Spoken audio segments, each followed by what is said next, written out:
Welcome to the Illinois Divorce Guide podcast, where we break down the complex and emotional process of divorce into manageable, easy-to-understand steps. I'm your host, Greer Howard, and with me is Bobby Buchanan, widely recognized as one of Illinois' top divorce attorneys, offering unmatched insight and experience in family law. Well, Bobby, it is great to be back with you today, and we have another series that we're going to talk about over the next couple of podcasts, and this is a really hot topic. Now, out of all of our podcasts in the past, we get a lot of feedback about finances. So we thought we would dig in a little bit deeper over the next couple of podcasts, Bobby. And we're going to be talking about the 10 harsh financial truths when it comes to the divorce process. And, Bobby, really, finances is pretty much the number one stressor for that most people would say when you're going through a divorce, because it is stressful and you're splitting a household. And sometimes people want to almost like hide from the financial,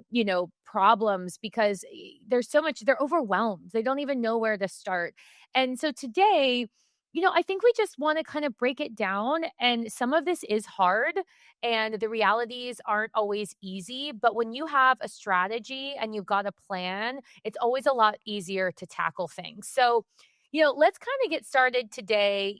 Bobby, we're here kind of talking about these financial, stressors on people. And so, from your perspective, what are some of the things that, just kind of high level that you see from people through the divorce process as far as it comes to finances? Yeah, Greer, great to be here. And it's good that we're talking about this because I think that's the least we can do, the least the listener can do is to really start talking about these financial issues. Because like you said, it's so easy to want to bury our head in the sand. We all do it throughout. I mean, there's those money savants who are just very comfortable digging in and getting into the weeds with their spreadsheets and figuring out their budgets. And those people usually do okay financially. But for the rest of us normies over here who don't like to talk about finances, we got to just rip the Band-Aid off. We got to start putting this stuff down on paper and looking at how much money do we actually have in this process. We got to be real with ourselves about what sorts of expenses are going to double, what sort of new limitations we're going to have on our money, what sort of lifestyle changes we're going to have. We have to be honest with ourselves about how much we actually spend. Hopefully, we can get some good cooperation with our spouse on what our game plan is. That's easier said than done, but I do, as you know, promote a smart, fast, private type of divorce. And what that really requires is cooperation and collaboration with the other side. So the more that we can do that, the better we will be in getting through this process. Because if we fight over finances, it's really kind of a self-fulfilling prophecy. It's like you're fighting over finances. You don't want to have financial troubles, but fighting in divorce causes financial troubles in the form of legal fees. So let's see what we can do to understand this more, and more education, the better. Better chance you have to get through this without too much financial hurt. Yeah, yeah. Well, so, I think we're obviously talking about the financial shock, today. And one of the hard truths that just is a reality that everybody just needs to wrap their head around is that divorce pretty much doubles your living costs immediately, especially if you're going into two separate homes. So, what would you say are some of the things right off the bat that are kind of unavoidable as far as the finances go? And obviously, now we're talking about having our living costs split because we have maybe two places we're living. We're buying two, grocery bills. We have two different places that we have, utilities. So why don't you kind of break down a little bit of that one for us? Yeah, the harsh reality of it is that we are doubling our household, but we're not doubling our income. And so in our most typical divorces, one party is moving out of the marital residence. The marital residence may or may not be sold. In a lot of cases, it's not sold. And that person who moves out is probably downsizing.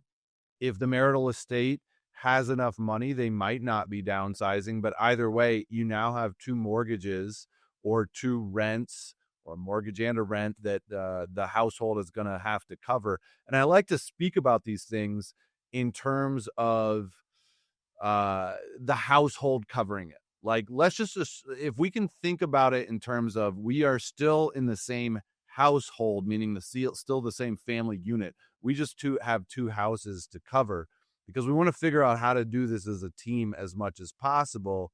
That's going to help us find as many solutions to what can be a challenging situation. So two mortgages or two living expenses in that way. And then, like you said, we're starting to double everything else, the groceries, the utility bills. Maybe you go to a gym, now you can't be under the family plan anymore. All of that stuff is going to be really a wake-up call. When we go into marriage, we start building towards uh just start building, and we envision growing old with our spouse, and we envision the sort of retirement that we're going to have. And divorce really, it changes all of that, and it makes it so that lifestyle that we've been comfortable with, that lifestyle that we've been looking forward to, is no more. And so we have to entirely readjust our expectations. Yeah, absolutely. And I think it's a good time to mention too, at the moment, you are splitting your household, but I think it's always a great idea. Maybe you can kind of touch on this that, you might want to start thinking of, if maybe if you worked part time or you haven't been working, or maybe you have a job but would like to make more money. This could, at some point you might want to be making a plan that you can figure out a way to make more income, to get out there and work so that, you don't have to feel stuck that this is what it's going to be forever, to give everyone a little bit of hope out there. Do you suggest to your clients at some point to maybe make a plan that they could, increase their current income if they're not happy with what this looks like? Absolutely. And, this can be a strategic question as well, because there are questions of, maintenance, alimony, child support, and how that all comes into play. And when you do want to, increase your income or don't. Um, uh, but I like to get away from kind of those legally strategic things, because I feel like sometimes those can actually be disempowering.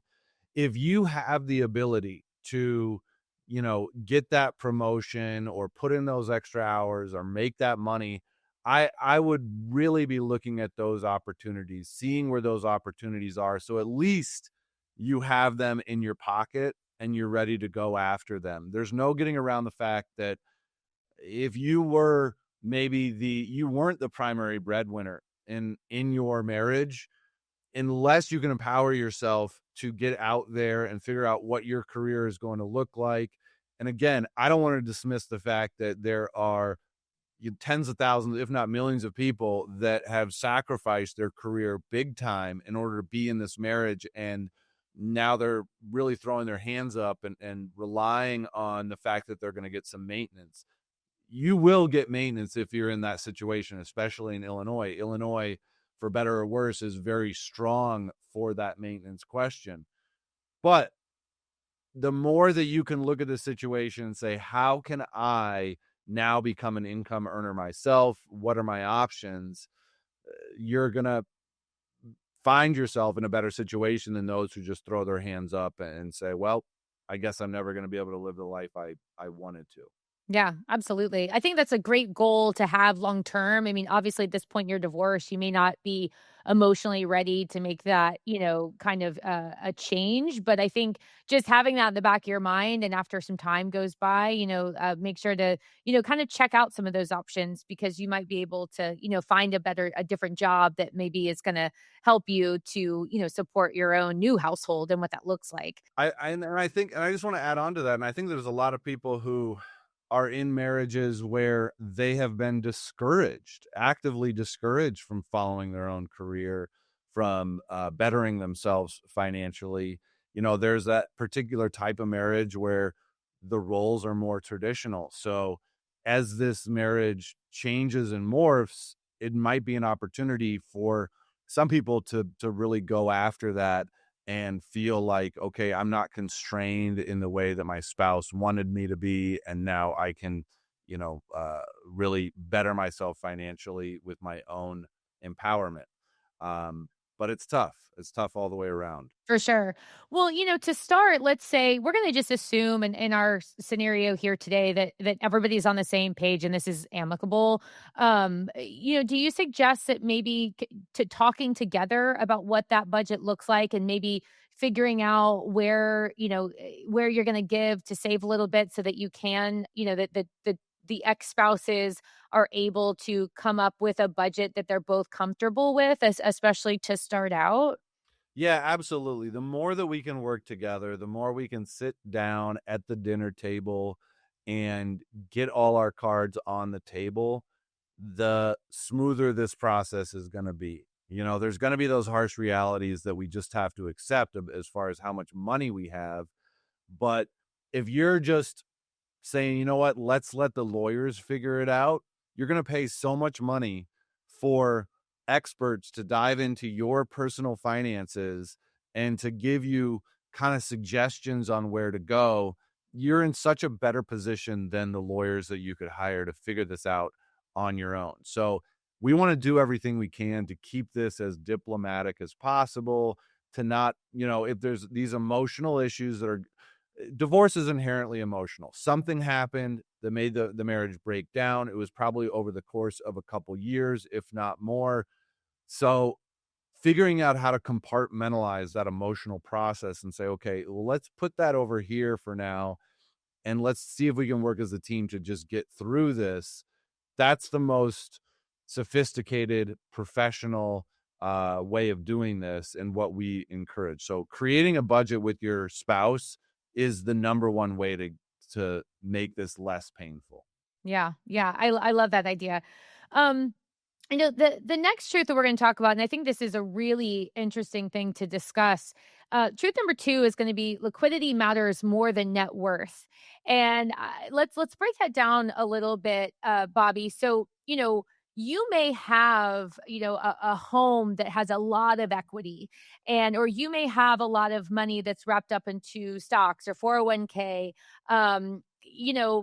But that isn't what we call liquid cash that you can just easily, put a first and last month's rent, down payment, or a down payment on a home, your grocery bills. Maybe you're going to have to buy some furniture. So let's talk a little bit about, the liquidity and how, we really need some cash during this time, and maybe some ways to strategize to maybe be able to build up your cash so that you're ready. Yeah, divorce can be expensive. Moving can be expensive. Rearranging your entire family unit is going to be expensive. And it doesn't matter if you have 6 figures, 7 figures in 401k, investment, retirement accounts. It doesn't matter if the equity in your house is 7 figures. You are going to need cash on hand. And even people who are higher income earners and they're making 5 figures a month, or a healthy 5 figures a month, there's a very good chance, and this is just lifestyle inflation, they're spending 95% of that money as well. As we start to earn more, we start to spend more, and it can be really tough. So we have to look at, before we get divorced, what are the things that we can scale back on? Are there expenses that we have that maybe we need to cut out immediately? Or maybe there's, our 401k contribution is something that we can decrease or even eliminate for a little while so that our paycheck is a little fuller than it usually is. And can we start maybe making a little savings account for the divorce process? So we starting to put a little bit of a nest egg in there to help us transition from 1 to 2 households. Yeah. Yeah. I mean, it's just such a big change. And like you said, a lot of people aren't necessarily building up their cash. They may be, investing it, and maybe they're doing improvements on their home or different things, but really thinking about, okay, during this time, what are some of the things we're going to need cash for? And it could be attorney's fees, it could be, furniture.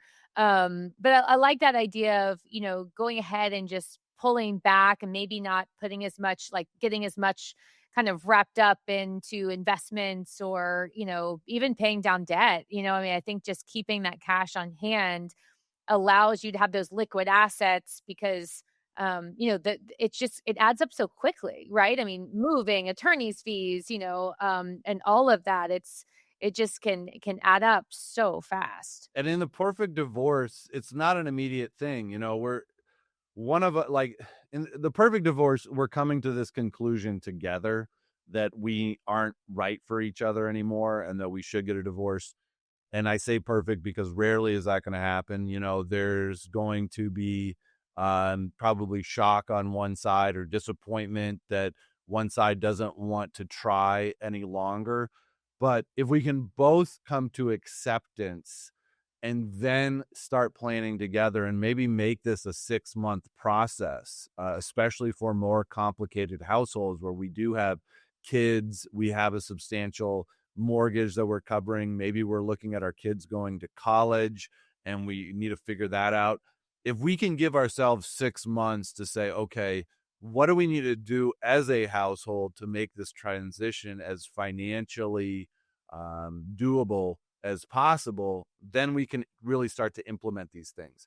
The other side of this as well, or the other part that I would recommend, and this is related to putting together a budget, is for both people to fill out the financial affidavit. And this is something that's required in every divorce case, unless the judge says it's okay not to do it, or there's really full agreement on the case itself. But in 95% of cases, we're going to be doing a financial affidavit. So if you go online and you Google Illinois financial affidavit divorce, it should be one of the first things you find. It's the .gov website you'll find. You download it, and it's like this 10 or 11 page document where you have to outline really your entire snapshot of your financial life.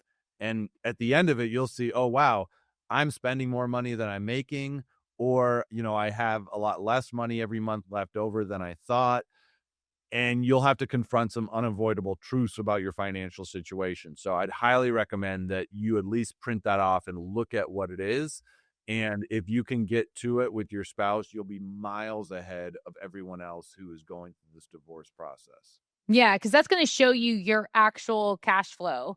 And, and a lot of times people are just shocked. I think for myself, through my, going through a divorce, the financial aspect has been so eye-opening, and just knowing that now, like, I'm in charge of all of the things. I've learned so much over the years. And I think that moving forward, even if I was ever get married again, I would want to be involved, like with so much more than I was when I was married, like with some of those financial, decisions and where money was going, because I've actually really I've enjoyed learning about it. And it's been really empowering to actually know where everything is going. So hopefully it could be a learning process for a lot of people too. And instead of putting your head in the sand, maybe some people will be surprised and think, well, hey, this is actually kind of fun. It's empowering at times when you can kind of get a hold of it. So, Absolutely. be encouraged, I will Yes. say. Yes. Okay. So truth number 3, let's talk about temporary support orders. And these can happen fast.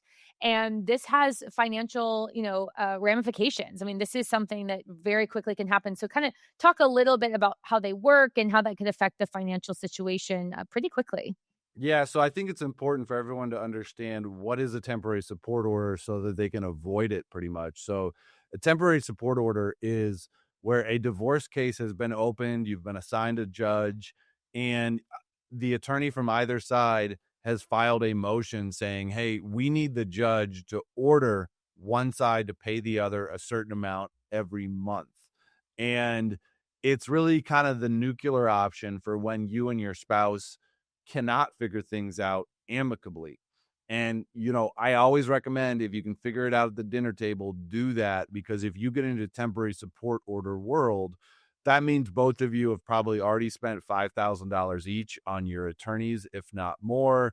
you have waited months in order to get an order, and when they hit right away. You go to a hearing and the judge rules, and as soon as you walk out, you then have to pay $2,500 per month, and your first payment due within 7 days, or $5,000 per month, or $1,000, whatever it is based on your financial situation, but it can be really fast.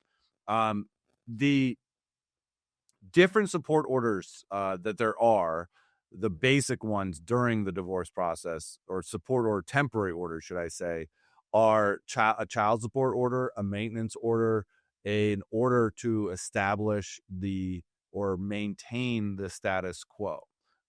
So child support, what we think it's going to be and what it actually is can sometimes be different. It's based on a formula. It's based on your income and their income. I would absolutely encourage people to also Google Illinois child support calculator and figure out what the potential child support amount is for your case. There's also potentially going to be a maintenance order. That's where one spouse is ordered to pay the other one because they were the breadwinner and the other side wasn't. And then there's the order to maintain the status quo. And what that means is, okay, you were the one who always paid the mortgage, finances, utilities, all the financial obligations. So you need to keep doing that during the divorce process.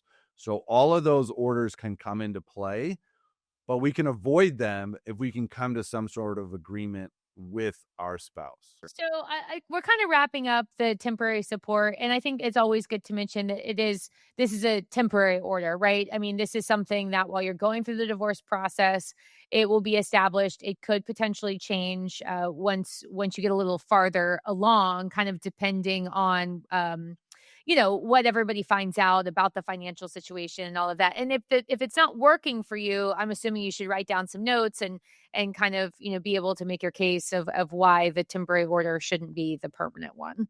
Yeah, absolutely. Like you said, this is temporary. It's not permanent. It is modifiable. But a lot of times these temporary orders do morph into permanent orders. So like I said, if we can avoid this whole temporary order situation, we want to. It's expensive from start to finish. It's expensive to litigate. And I don't know, call me naive or maybe just experience, but in my experience, couples, even ones that there's some bitterness there's some anger, they want to avoid court. 99% of people want to avoid court, even if they're going through drama with each other. They want to keep that out of court. They want to keep it private. And so I think most couples or most people in marriages want to figure this out on their own. So you don't have to go down this temporary support order road. If you can come to a compromise with your spouse, you can avoid all of this. Yeah, absolutely. And I think by what we were saying about truth number one, if you start to make that budget, and if you're able to do that together, it's probably pretty clear what that number needs to be so that you can even it out. I mean, you would think. Yeah, absolutely. And I think especially for our if you're the breadwinning spouse, there is a harsh reality that you have to come to here to realize, like, you're going to have to support the other side for a little bit. And if you've been married for a while, it might be a while that you're going to have to support the other side. And there might be an option to do some sort of maintenance buyout to say, hey, instead of me paying you maintenance, let's look at you getting the equity in the house or something like that. There's usually a good incentive to do a maintenance buyout because you don't know whether or not, if you're receiving maintenance, you don't know whether or not your spouse is going to live forever or be employed forever or whatever. So if you are just getting maintenance and then all of a sudden, for whatever reason, they can't pay you anymore, then you're SOL. Whereas if you got a buyout in the beginning, then you at least have a lump sum of cash and there's not a financial tie there. anymore. So I really encourage people to look at the harsh reality of things and then start looking for solutions. Yeah, absolutely. And I love when you get creative with solutions. I mean, that's a great point that, and especially like we were talking about earlier, if you have more in assets than you do liquid cash, that, things like that could be, really great solutions. So I think that's a really good point. All right, so let's move on to truth number 4. And, Bobby, I will reiterate that we're talking about divorce here, but let's be honest, this one is going to apply to pretty much everybody. So, whoever is listening, let's talk a little bit about emotional spending and how it can be, it can be pretty dangerous anytime, but especially when you're going through a divorce. And like we mentioned earlier, it's such an emotional time. It can be really hard for people. They might be putting their, head in the sand. They're so overwhelmed about the finances.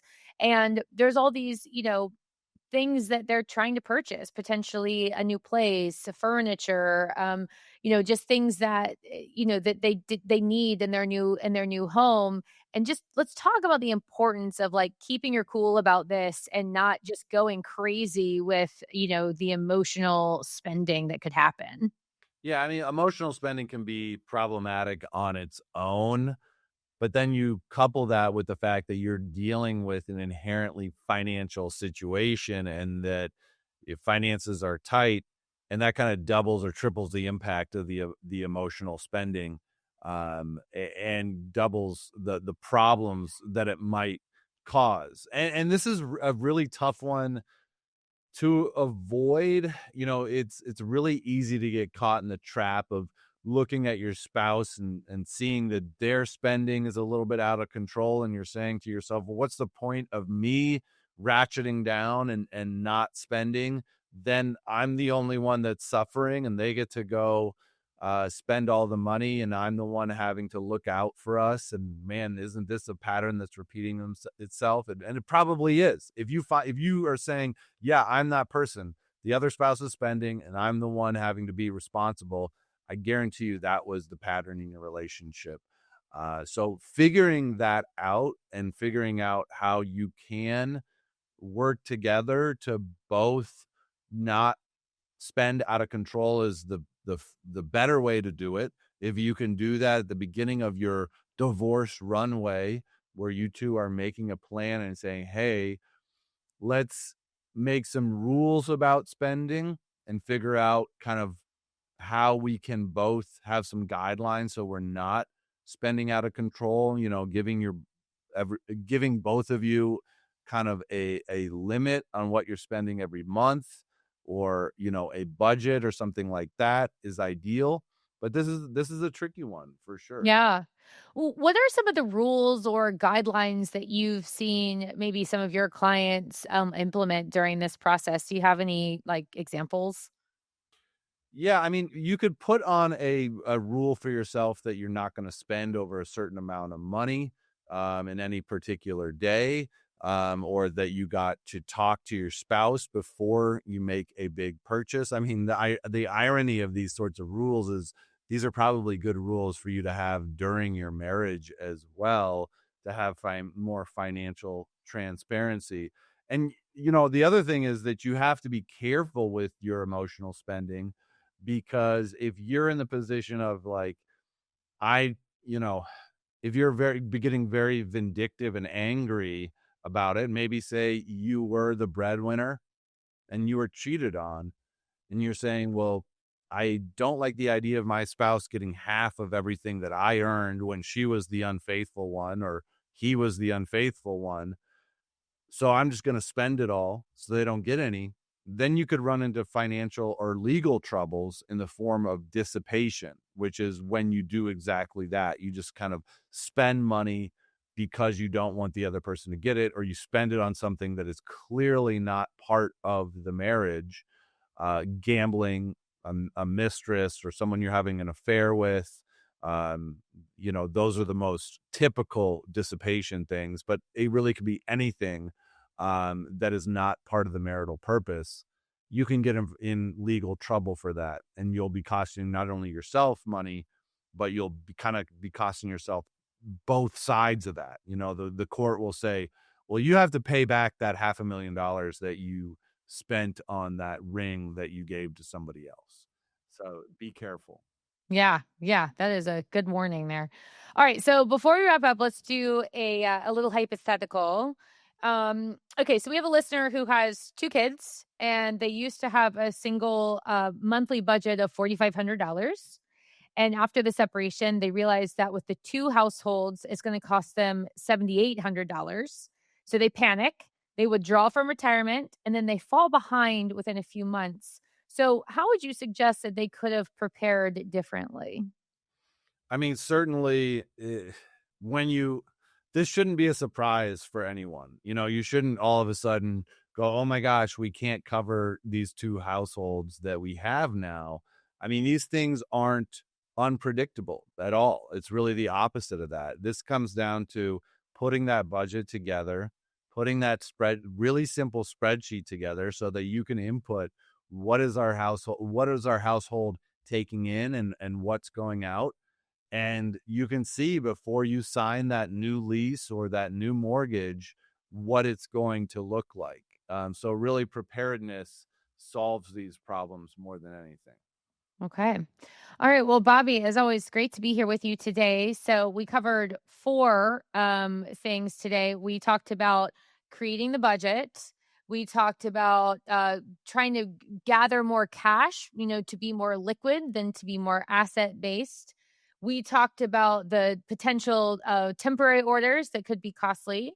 And then we also talked about emotional spending. So those are going to be the 4 that we covered today. We have more to cover that we will talk about over the next couple of weeks. But before we go today, any kind of final thoughts, Bobby, about our discussion?